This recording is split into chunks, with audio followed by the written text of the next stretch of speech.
Assalamualaikum warahmatullahi wabarakatuh. Oke, untuk pertemuan kali ini kita akan membahas mengenai peran dunia internasional dalam kemerdekaan Indonesia. Nah, untuk minggu kemarin kan kita memiliki tugas di mana masing-masing per kelas dan per absen kalian membahas mengenai masa pemerintahan di masing-masing presiden pada zaman masa reformasi.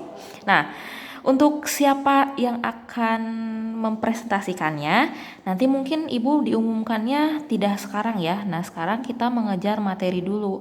Oke, yang pertama, suatu negara bisa diakui kedaulatannya jika negara tersebut memiliki dua unsur. Yang pertama adalah unsur konstitutif dan yang kedua itu adalah unsur deklaratif. Nah, mungkin di pelajaran PKN kalian juga udah mengenal ya yang namanya de facto dan de jure. Nah, di sini Ibu akan membahas mengenai Indonesia pada saat itu tuh udah diakui unsur apanya sih? Apakah dua unsur ini sudah diakui atau belum? Ternyata Indonesia itu hanya baru memiliki unsur konstitutif, di mana Indonesia hanya memiliki seperti wilayah, rakyat, pemerintahan yang berdaulat. Nah, dalam unsur deklaratifnya atau pengakuan dari negara-negara yang lainnya, Indonesia itu belum mendapatkannya gitu. Jadi ini yang akan kita bahas.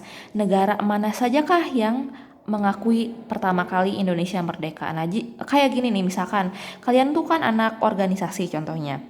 Kalian sudah mempersiapkan proposal, sudah ada panitia, sudah ada rencana dan lain sebagainya, tapi di akhirnya kalian tidak disetujui oleh misalkan kepala sekolah dan lain sebagainya. Nah, apakah sebuah event itu akan berjalan? Tentu tidak ya. Nah, ini juga termasuk ke dalam pemerintahan Indonesia juga gitu. Indonesia itu sudah ada wilayah, rakyat, pemerintahan dan lain sebagainya, tapi pengakuan dari negara-negara lainnya itu belum ada. Nah, ternyata di sini negara-negara mana sajakah yang pertama kali mengakui kedaulatan Indonesia?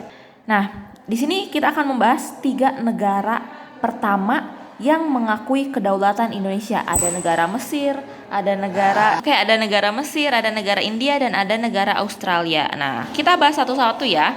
Yang pertama, Mesir. Negara Mesir adalah negara yang pertama mengakui Indonesia. Nah, gini. Jadi berawalnya itu adalah karena Mesir mengajak beberapa negara yang ada di Liga Arab untuk mengakui kedaulatan Indonesia seperti negara Suriah, Qatar, Irak dan lain sebagainya gitu. Dan akhirnya Mesir bisa atau berhasil mengakui kedaulatan Indonesia pada tanggal 10 Juni 1947. Nah, di pertemuan kali ini Ibu akan membahas inti-intinya saja untuk memperjelasnya nanti mungkin di pertemuan yang selanjutnya. Yang kedua itu adalah India. India itu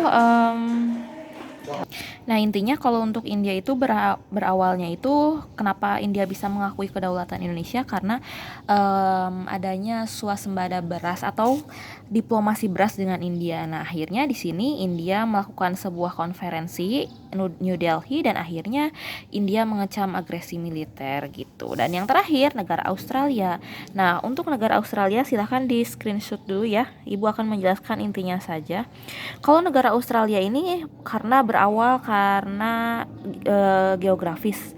Indonesia dengan Australia itu berdekatan. Jadi akhirnya dari sana dan Australia juga memiliki inisiatif semacam melakukan yang namanya Black Armada atau orang-orang Australia ini memboikot armada atau kapal Belanda yang akan berangkat dari Belanda ke Indonesia.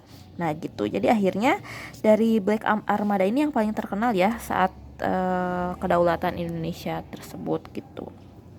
Jadi akhirnya di sini orang-orang Australia mengumpulkan rakyatnya, ditambah ini ada Partai Buruh Australia yang benar-benar mendukung Indonesia dan akhirnya di sini orang-orang Australia mengeluarkan ini quotes hands off Indonesia.